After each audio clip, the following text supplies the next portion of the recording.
Merhaba Sunori izleyicileri, ben Mehmet Emre İnal. Bugünkü videomuzda İskandinav mitolojisinde yaratılış efsanesini detaylarıyla ele alacağız. Evrenin başlangıcında neler vardı? Tanrılar, devler, insanlar nasıl ortaya çıktı? Ve en önemlisi dünya nasıl şekillendi? Tüm bu soruların cevabı için dilerseniz videomuza başlayalım.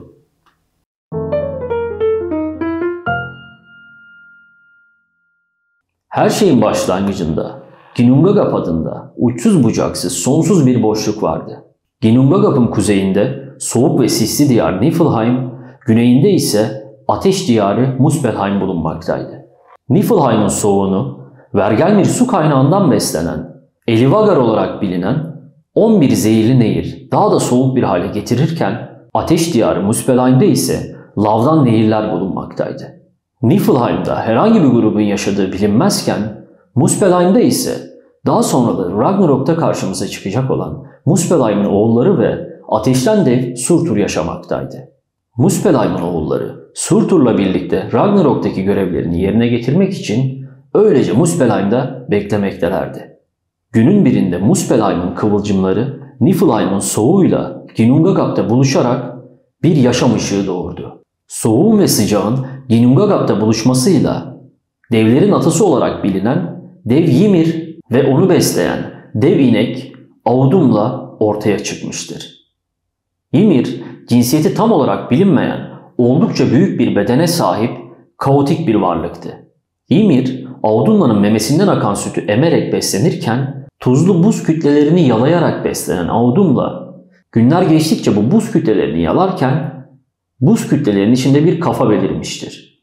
Bu kafa tanrıların atası olarak bilinen Buri'ye aittir. Ymir'in ise koltuk altından bir dişi bir erkek 2 dev doğarken bacaklarından ise 6 başlı bir dev doğmuştur. Bu sebepten dolayıdır ki Ymir devlerin atası olarak kabul edilir. Tekrardan tanrıların atası Buri'ye gelecek olursak eğer, Buri daha sonraları Bor adında bir çocuk sahibi olmuştur. Bor'un ise evlendiği dişi dev Besla ile olan birlikteliğinden İskandinav mitolojisinin en önemli tanrılarından birisi olan Odin ve onun 2 kardeşi Vili ve Ve doğmuştur. Odin, Vili ve Ve, Ymir gibi kaotik varlıklar değil, tıpkı ataları Buri ve Bor gibi düzenin temsilcileriydiler.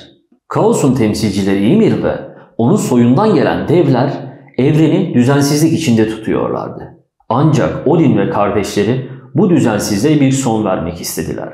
Böylece tanrılar ve devler arasındaki ilk savaş başlamıştı. Odin, Vili ve Ymir'e karşı gelerek ona karşı büyük bir savaş başlatmışlardı. Bu savaş sonucunda Ymir'i öldürmeyi başaran kardeşler onun vücudundan dünyayı yaratmışlardı. Ymir'in ölümü sonucunda vücudundan fışkıran kanlar devlerin ikisi hariç diğer hepsinin ölmesine sebep olmuştur.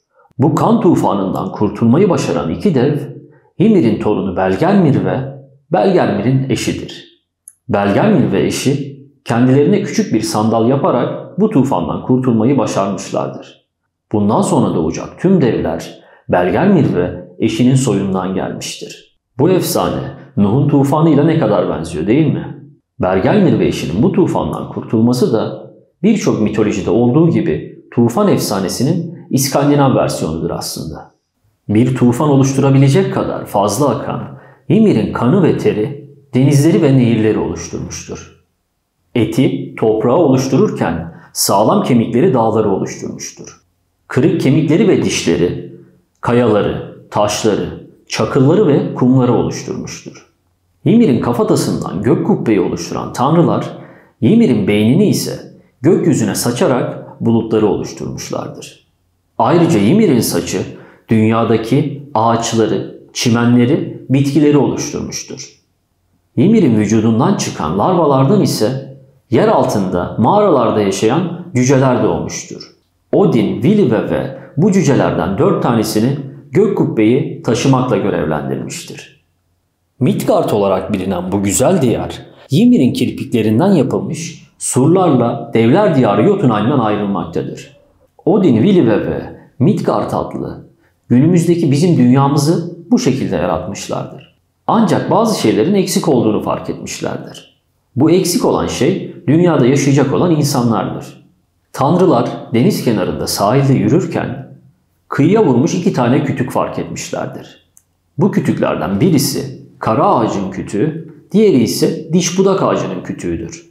İnsanları bu 2 kütükten yaratma kararı alan tanrılar ilk olarak Odin'in kütüğe hayat üfleme eylemiyle icraatlerine başlamışlardır. Daha sonra Vili bu kütüklere duygu ve düşünce bahşederken V ise kütükleri oyarak onlara insan sureti vermiştir. Kütüklerden diş budak olana erkeklik organı yontulurken kara ağaç olana ise kadınlık organı eklenmiştir. Erkeğin adı Ask, kadının adı ise Embla olarak bilinmektedir. Odin, Vili ve V'nin kütüklerden yarattığı bu ilk insanlar daha sonra doğacak olan insanların atası olarak kabul edilmektedir. İskandinav mitolojisinde yaratılış, kaosun düzene evrilmesiyle oluşur aslında.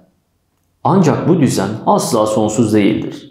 Çünkü tanrıları bekleyen Ragnarok adlı bir kıyamet vardır.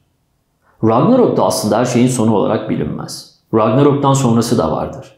Ragnarok aslında yeni bir başlangıcın da habercisidir. İlerleyen videolarımızda Ragnarok ismini sık sık duyacağız. Ve sizlere Ragnarok'u detaylarıyla anlatacağım. İşte İskandinav mitolojisinin yaratılış efsanesi bu şekilde. Odin, Vili ve ilk insanları yaratmışken biz de videomuzun sonuna gelmiş bulunmaktayız. Umarım İskandinav mitolojisinde yaratılış efsanesini sizlere açıklayıcı bir şekilde aktarabilmişimdir. Kendi İskandinav mitolojisi kitabımda da yaratılıştan Ragnarok'a, tanrılar, tanrıçalar, İskandinav mitolojisindeki kutsal varlıklar ve çeşitli efsaneleri detaylarıyla ele aldım. Siz de kitabıma sahip olmak istiyorsanız eğer satın alma linkini açıklamaya bırakıyorum. Bu videoyu beğendiyseniz videoya like atmayı, arkadaşlarınıza önermeyi ve kanalımıza abone olmayı unutmayın. Bir sonraki videoda görüşmek üzere. Kendinize çok iyi bakın, sağlıcakla kalın.